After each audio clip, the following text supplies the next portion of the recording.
Boa noite. Boa noite.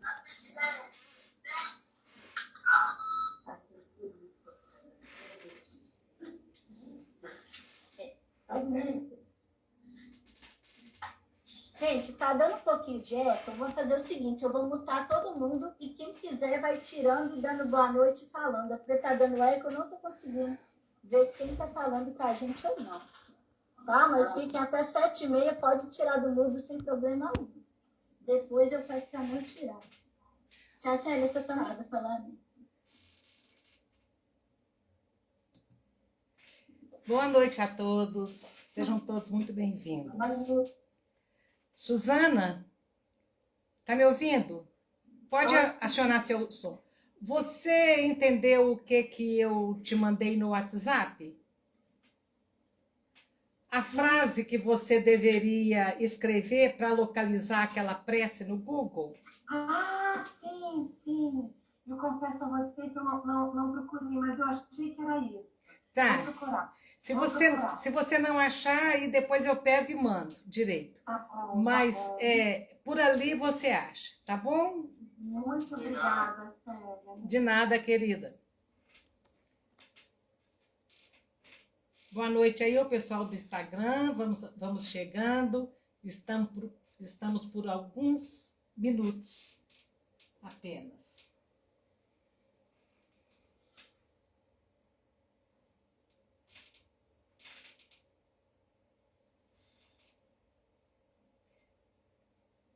Zé Carlos, depois eu vou responder a sua mensagem. Não deu tempo, viu? Obrigado.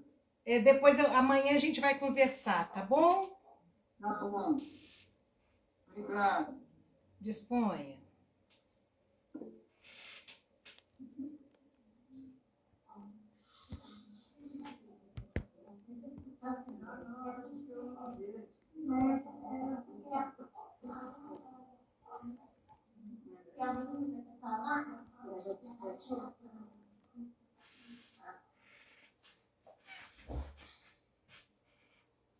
Vou soltar a música.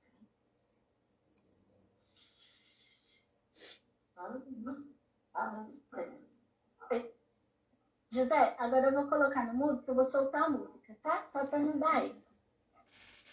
Qualquer coisa você pode falar que eu escrevi no chat.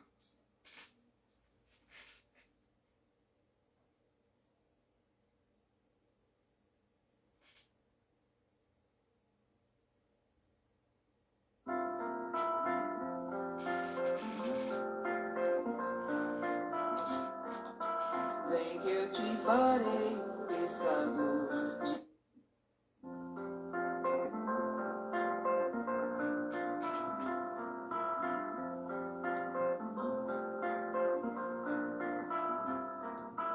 Vem que eu te farei um pescador de homens.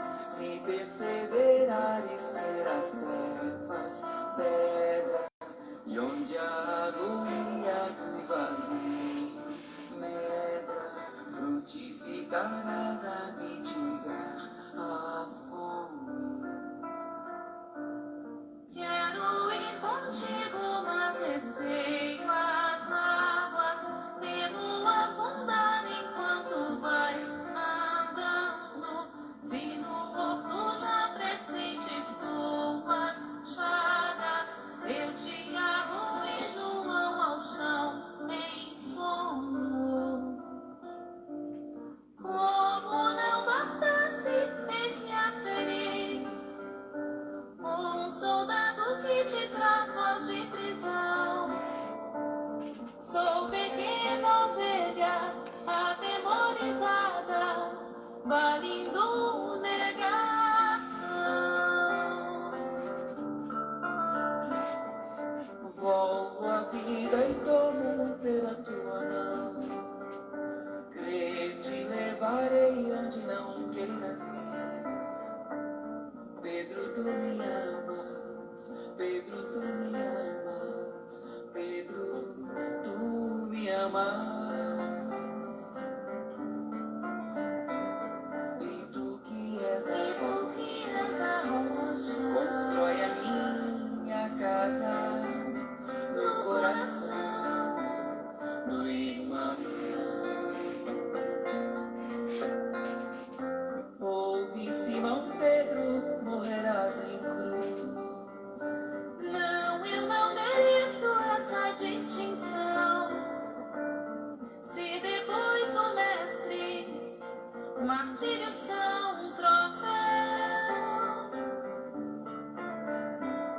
e as mãos que ele tocou, os pés que ele lavou, apontaram o céu.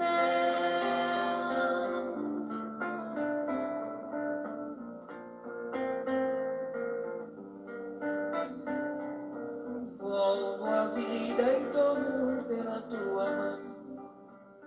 Creio te levarei onde não queiras ir. Pedro, tu me amas. Pedro, tu me amas. Pedro, tu me amas. E tu que és a rocha, constrói a minha casa no coração do irmão.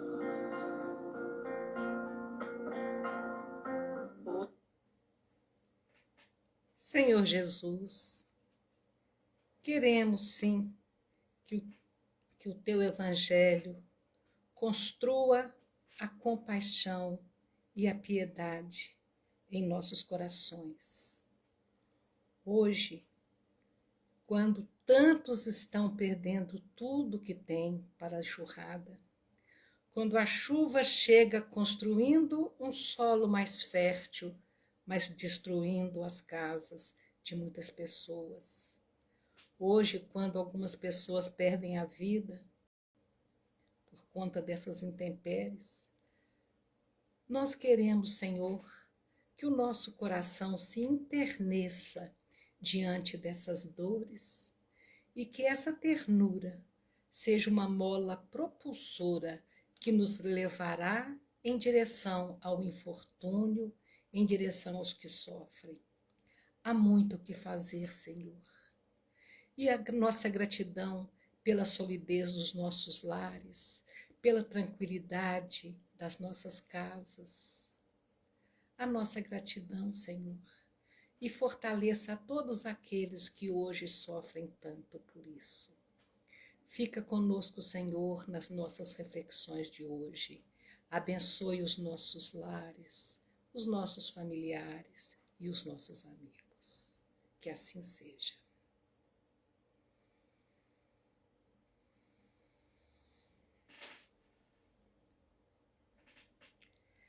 A gente começa a conceber a ideia de um Pai do céu a partir essa ideia, né, de paternidade divina. A gente começa a construí-la a partir da paternidade terrestre.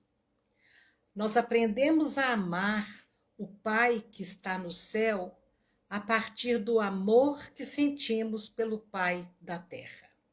Como, por exemplo, a parábola do filho pródigo, considerada por muitos estudiosos como aquela que encerra toda a essência do Evangelho e os objetivos do Evangelho em nossa vida, que se trata principalmente de estreitar a nossa relação com Deus, fortalecendo a nossa fé. Jesus usa, então, a simbologia do Pai da Terra para nos mostrar como que é o Pai do céu. Então, a gente aprende a amar, a confiar, a respeitar um Pai que nós não vemos a partir do Pai que vemos. Então, todo mundo que teve uma boa referência paterna, sanguínea, aprendeu mais facilmente a confiar em Deus. E eu espero que todos vocês que estão aqui conosco neste momento tenham tido essa referência paterna, que não tenha vindo pelo pai sanguíneo, mas por alguém, por alguma figura paterna na sua vida. Eu espero em Cristo que realmente você tenha essa referência de amor e de respeito. E não sei se foi assim, foi a partir daí que você construiu o seu relacionamento com o Pai do céu. E como é que a gente via esse Pai da terra para ele ser a referência? Dizem os historiadores que até os anos 60, a autoridade paterna era inquestionável. As famílias se movimentavam num regime totalmente patriarcal. Tudo estava centrado na figura do pai, mesmo que ele estivesse ausente, no sentido de a mãe corrigiu o filho assim: quando seu pai chegar, eu vou contar para ele o que você está fazendo. Não era ela que ia mostrar ali a sua autoridade. Ela transferia aquela autoridade para o pai e essa autoridade era inquestionável. À medida que os pais da terra perdem essa autoridade, porque era uma autoridade excessiva, à medida que os pais da terra perdem essa autoridade, isso também chega, de uma certa forma, a abalar o relacionamento do nosso Pai Celestial. É muito interessante, porque antes o regime do pai, autoritário, firme, rígido, era o que movimentava toda a dinâmica familiar, né? E esse regime patriarcal, tão exigente, ele tinha qualidades, tinha virtudes, mas tinha muitos defeitos também. E imperava uma ordem absoluta, né? Nós obedecíamos com um olhar e nós não questionávamos a ordem que vinha do nosso pai, né? A gente não questionava isso, realmente, fora de costação, falou, acabou, era obediência pura. E claro que isso não era o ideal, né? Tanto que esse regime cai. O ideal seria, hoje, nem aquela submissão irrestrita do passado e nem a falta de qualquer autoridade e limite nos esquemas de hoje. Então, a mudança se fazia necessária, né? Mas nessa mesma época que os pais da terra começam a perder a autoridade, a partir dos anos 60, 70, o escritor Nietzsche anuncia que Deus estava morto. E isso cai no meio universitário, na época da contracultura, como uma luva, né? Era exatamente aquilo que a rebeldia do momento pedia, e todo mundo volta o seu pensamento para a não existência de Deus, ou se tinha um Deus, ninguém queria saber dele, né? Nietzsche escreve: Deus está morto. Anos depois, décadas depois, a ideia de Deus começa a ganhar corpo de novo, porque Nietzsche escreve: Deus está morto, assinado Nietzsche. E nas universidades começou a aparecer Nietzsche está morto, assinado Deus, com a última palavra, né? Então, essa ideia, de uma certa forma, ela é recuperada. O comportamento extremista, né, de uma autoridade absoluta para nenhuma autoridade acontece também no âmbito religioso. Essa queda do patriarcado da terra muda a concepção do Pai do céu. Quando os pais, tentando abrir mão da autoridade excessiva, ficaram sem nenhuma autoridade, nós também, ao nos libertarmos da ideia de um Deus exigente que castiga, que condena ao inferno, nós, de um modo geral, segundo os historiadores, passamos a conceber esse Deus que não nos submete a nenhuma lei. Segundo uma longa pesquisa que a revista Veja realizou há algum tempo, ninguém mais acredita no inferno, ninguém mais acredita que será condenado. Da Idade Média até um século atrás, nós todos tínhamos certeza que seríamos condenados ao inferno. Hoje ninguém mais acredita nisso. Então, hoje também a gente vê um Deus bem menos autoritário e bem menos exigente. No século XXI, a percepção de um Deus, e eu estou falando isso, meus queridos, porque eu queria que cada um de vocês pensasse em como você vê esse Deus na sua vida. Por que que é importante a gente saber como que a gente vê Deus em nossa vida, para a gente saber com quem que a gente está contando, como que a gente pode contar com Ele, até que ponto Ele está ali conosco, né? Então, eu estou explicando essas mudanças antropológicas, porque isso eu tenho a impressão que vai nos ajudar bem a conceber essa ideia de um Deus hoje, com quem nós queremos estar em permanente conexão, que nós já vimos que isso é importante. Hoje, os historiadores dizem que a maioria das pessoas tem uma percepção de Deus bem subjetiva, ou seja, cada um concebe o Deus de um modo bem pessoal. Então, por mais que Jesus tenha vindo e nos dito do Pai Nosso, a gente olha, o meu Deus, eu vejo o meu Deus é dessa maneira. Então, do Deus que condenava tudo, surge hoje um Deus muito pouco exigente e que não condena absolutamente nada.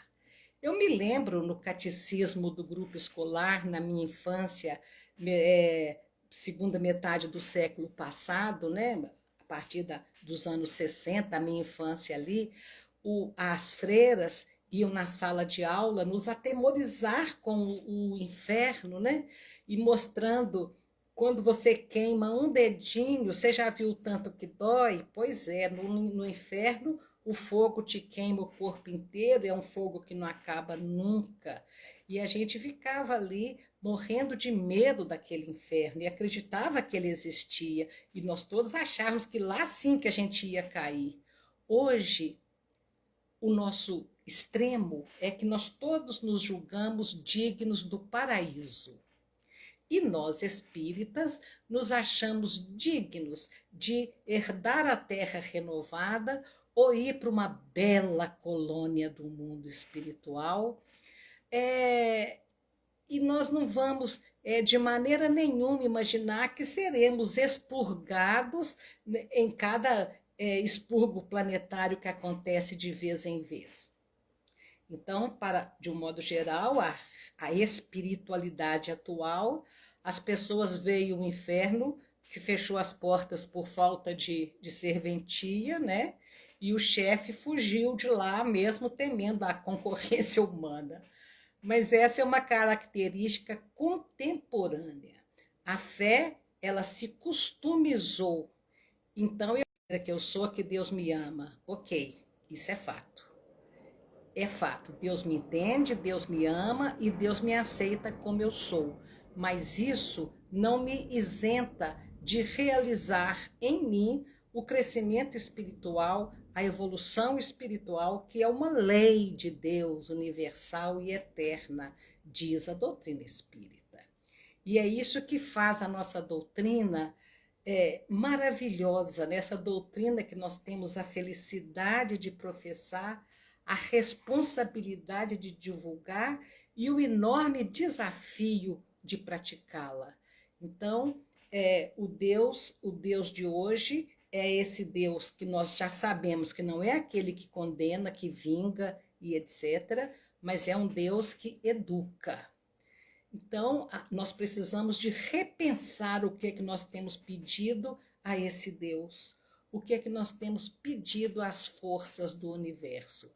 Por exemplo, o ladrão se persigna, se benze antes de cometer um assalto para não ser preso. Emmanuel diz no livro da Esperança uma lição, eu nunca esqueci essa lição, que me faz refletir o que eu tenho pedido a Deus, né? Chama Cristão sem Cristo.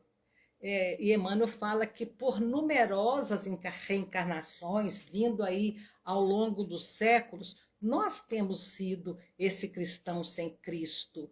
Os conquistadores, né? Os grandes conquistadores partiam para cima das vítimas aos quais eles queriam conquistar com a imagem da cruz, né? Implorando o patrocínio de Deus para aqueles saques, né? Os grandes proprietários de terras, desde o passado, cruéis, né? Eles não se envergonhavam de suplicar a Deus que proporcionasse a eles o maior número de servos, de empregados bem obedientes, que aceitassem qualquer tipo de abuso de autoridade e de exploração.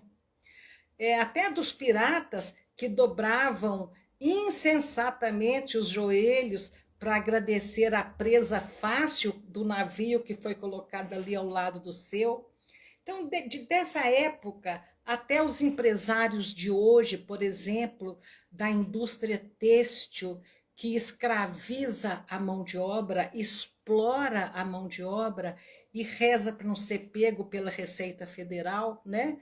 Até hoje, esses guerreiros pedindo inspiração para a melhor maneira de oprimir, os guerreiros de hoje, né? De burlar o fisco, de ter facilidade de enriquecer facilmente. Nós rezamos pedindo a Deus essas coisas. No entanto, a doutrina espírita nos revela esse Deus, Pai, Criador, que não castiga, mas educa, e nos apresentou Jesus como esse mentor, esse modelo que nos deveria trazer a responsabilidade de viver, e é muito importante que nós saibamos dignificar o Evangelho em nossa própria consciência, acima de qualquer demonstração exterior.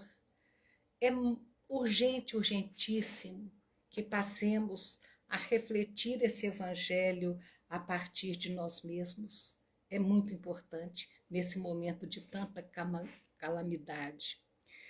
Então, tem religiosos que estranham porque as pessoas estão concebendo um Deus que me permite eu rezar do meu jeito, na hora que eu quiser, do jeito que eu quiser. E isso é fato, e isso é bom, e isso é justo.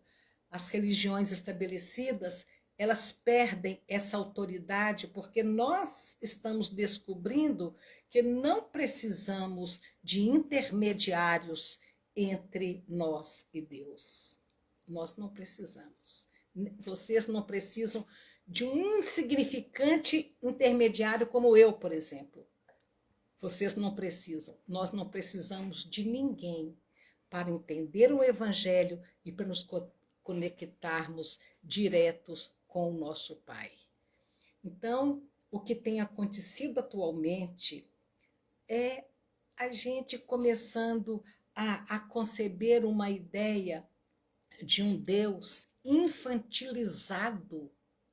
Olha, a doutrina espírita nos diz o que é Deus, a inteligência suprema do universo, causa primeira de todas as coisas.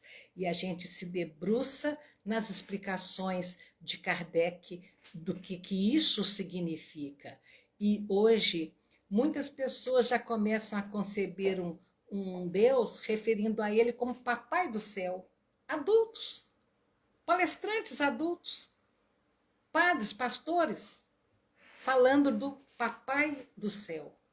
Então, a gente quer esse Deus light, esse Deus, a gente quer esquecer o sofrimento, a gente quer esquecer aquele Jesus da Sexta-feira Santa, a gente quer esquecer o Jesus que Mateus traz naqueles romances, naquelas passagens, nos sermões proféticos, né? Onde ele explica tanto sofrimento e dor que a humanidade precisa. Então, a gente quer esquecer esse aspecto, a gente quer lembrar do Cristo Salvador, esse que está em ascensão, esse Cristo que basta eu seguir, professar minha fé, que ele me salva. Então, nós não queremos lembrar dos sofrimentos inevitáveis, nós não queremos falar das consequências dos nossos atos. Então, essa é uma característica, segundo os historiadores, muito forte na espiritualidade hoje, né? Todo mundo quer aquele Jesus lindo, com os braços abertos, sempre, independente do que eu faça, independente do meu marasmo. A fé virou um artigo de propaganda.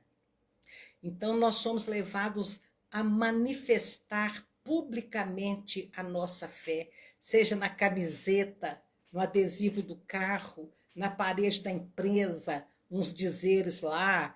Isso é mais importante do que realmente tentar entender os preceitos evangélicos que nos fustiga a ir encontro ao sofrimento, que nos fustiga a olhar para dentro de nós e nos cobrarmos o que é que nós precisamos de modificar. Então a gente sai lá com o nosso carro escrito: foi Deus que me deu, esse carro pertence a Jesus, mas o motorista fura o sinal, estaciona em fila dupla, prejudicando o trânsito, xinga palavrão. Então a religião hoje traz uma mensagem clara e pessoal. Então, faz sucesso o pregador, o padre, o pastor, o palestrante, que fala de cura, que fala de facilidades, que fala de prosperidade. No final do ano, muitos votos eu recebi assim: boas festas e próspero ano novo. Olha a conotação que está aí. Eu agradeço a prosperidade, não faz mal a ninguém. Mas é isso que nós vamos pensar, isso que vai ser o nosso objetivo. Então, sem problema nenhum, votos assim, mas não nos desperta para a dimensão dolorosa dessa encarnação, que é uma coisa que quem não sofreu está sofrendo ou vai sofrer, porque este planeta é de provas e expiações. Então, nós não podemos esquecer dessa dimensão dolorosa do nosso existir, ela é fato. Então, nós estamos aqui sob aguilhão de provas que nós escolhemos, provas que iam nos trazer as experiências necessárias para o nosso crescimento, provas e expiações que escolhemos ou que fizemos por merecer. Então, é a nossa fé. Tudo bem, mas ela não nos liberta dessas colheitas que estão no nosso caminho, dessa existência ou de outras. A fé é fundamental para nos fortalecer e não para nos livrar, né? Nos livrar. Jesus disse: vinde a mim que eu vos aliviarei. Ele não disse que ia carregar a cruz por nós. Então eu percebo as pessoas dizendo: puxa, eu estou fazendo tudo, eu estou estudando a doutrina, eu, quando podia, eu estava tomando passe, eu estou assistindo lives, eu faço tudo certinho, eu estou ajudando as pessoas, e no entanto, então a pessoa quer assim, num passe de mágica, que a vida seja toda light, toda maravilhosa. E nós não sabemos o quão pesado são os nossos compromissos, e nós, por pouquinhos anos de dedicação a um processo religioso, nós estamos já questionando por que ainda o sofrimento em nossas vidas, nós que estamos vindo há séculos de plantios equivocados, né? Então, uma existência de um dedicado a uma melhoria, claro, vai nos fazer sairmos daqui melhores do que chegamos, mas há muito que purgar. Então, nós queremos ouvir só coisas positivas. Então, pregadores que falaram muito em compromissos, em deveres, em obrigações, eles ficam pouco interessantes e perdem público. O Mário Sérgio Cortella é muito engraçado, ele dizia, os alunos às vezes falavam: a aula está insípida, está tediosa, e ele falava: você quer divertir, vai para um parque de diversões, aqui é sério. Aqui não é tudo engraçado sempre, não tem jeito. Aqui você precisa de aprender umas coisas. E ele, nessa seriedade, ele me lembrava a severidade do padre Vieira em suas aulas lá por volta do ano de 1600 em Salvador, quando ele preparava os futuros padres, ele ensinava que o sermão não pode ser aquilo agradável de ouvir, que ele deve incomodar, ele deve nos fustigar, senão ele não provoca mudanças. Porque vejam, se nós ouvimos o que o Cristo pede de nós e nós não nos sentimos desconfortáveis, ou a gente é santo, ou a gente não consegue imaginar a necessidade de mudar.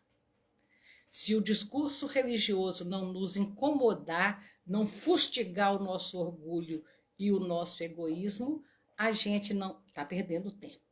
Então, segundo o padre Vieira, a gente precisava de sair de um culto religioso, de uma missa ou do que seja, com a proposta religiosa, nós devemos sair incomodados, né? Nós precisamos sair pensando assim, puxa, eu estou precisando de mudar.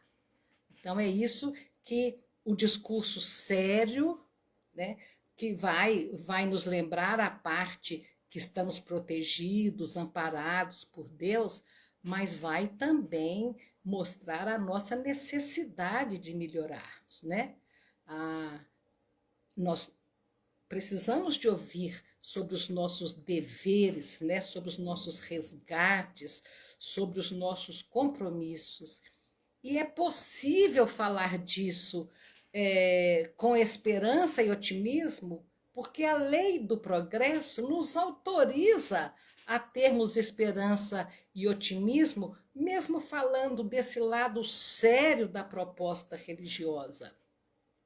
Falar dessas coisas pesadas, mas com a certeza de que nós vamos dar conta delas, porque temos todas as potencialidades das virtudes em nosso íntimo. Então, este é um discurso maduro, e um discurso maduro não só do Papai do Céu, mas da inteligência suprema do universo e da causa primeira de todas as coisas. Jesus disse, sede perfeitos, como perfeito é o vosso Pai Celestial. É um convite bravo, é uma proposta para milênios. Essa máxima não pode ser tomada ao pé da letra, porque Deus é a perfeição absoluta e a nós Jesus pediu a perfeição relativa, de acordo com o modelo que ele mesmo apresentou e que nós devemos nos esforçar para alcançarmos. É uma perfeição relativa à espécie humana que envolve uma série de virtudes que nós devemos desenvolver. Nada fáceis. É realmente um trabalho para milênios e que nós devemos começar o quanto antes.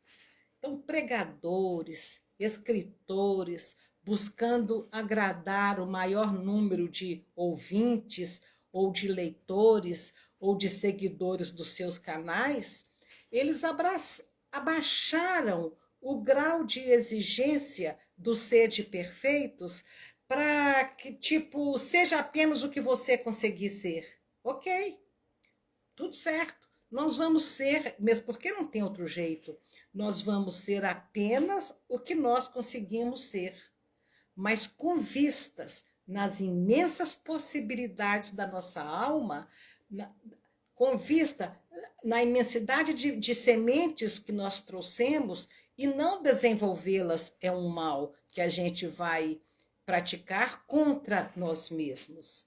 Essas sementes estão aguardando o nosso despertar. Então, tudo bem, esse Cristo pop bacana, esse Cristo meu amigo, esse Cristo que não estabelece obrigações, é muito agradável de ouvir sobre ele. Mas ele não vai falar só dos meus direitos, ele fala também dos meus deveres. Nós brasileiros também, até na própria Constituição, nós temos dificuldades em encarar os nossos deveres e queremos apenas cobrar os nossos direitos. Por exemplo, com todo respeito pela dor das pessoas que estão com as casas destruídas, todos têm o direito à moradia, mas não poderia ter sido esquecido o dever de construir fora de uma área de risco. Não poderia ter sido esquecido o dever de construir com um projeto, com o cálculo certo. Esse era o dever de quem queria uma casa sólida, né?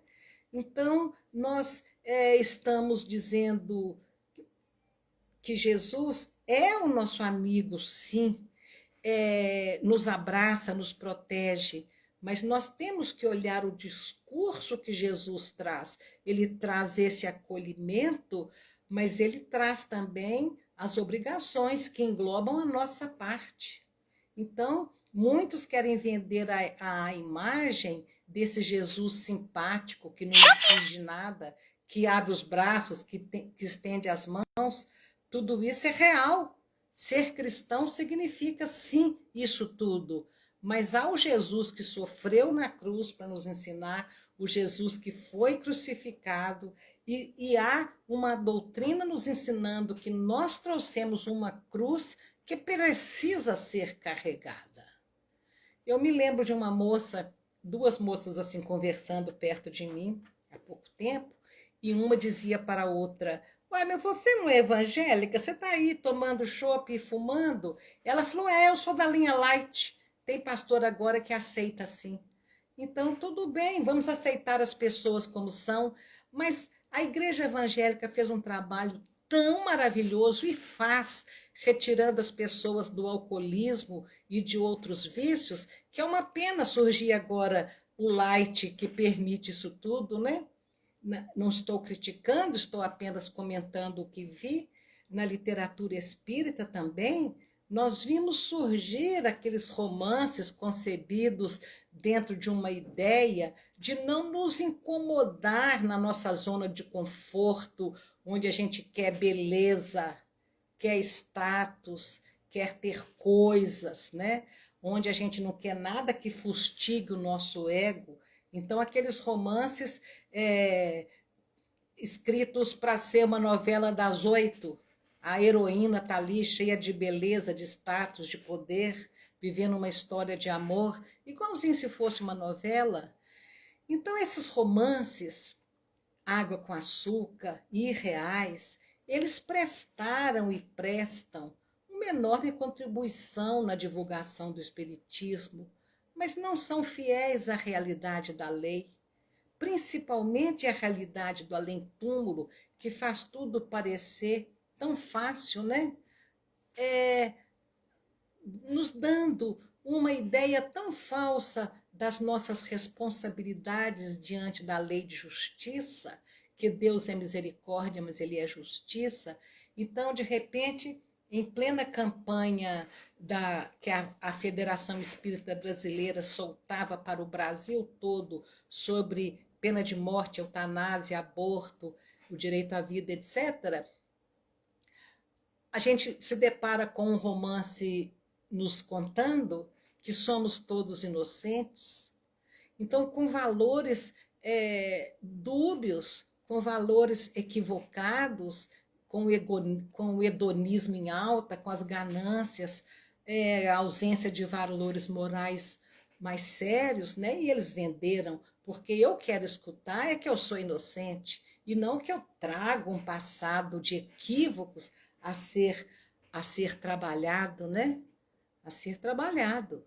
Então, é esse lado dessa responsabilidade enorme que eu queria refletir hoje. Eu quero a proteção, nós todos queremos. Nós queremos misericórdia, sim, podemos pedir misericórdia. Nós queremos encontrar paz, equilíbrio e tranquilidade na nossa fé, sim, vamos encontrar, mas vamos abraçar a nossa cruz e saber que nenhuma prece que nós fizermos e nem que os outros fizerem por nós vão nos isentar de viver as experiências que precisamos viver nos nossos resgates e no nosso aprendizado. Não é cobrança, não é castigo, são experiências necessárias. Neste mundo de expiação e provas, existem outros mundos muito mais felizes do que esse. Quando nós aprendermos a sermos espíritos felizes, nós vamos construir esse mundo aqui ou vamos para esse outro, já dessa forma.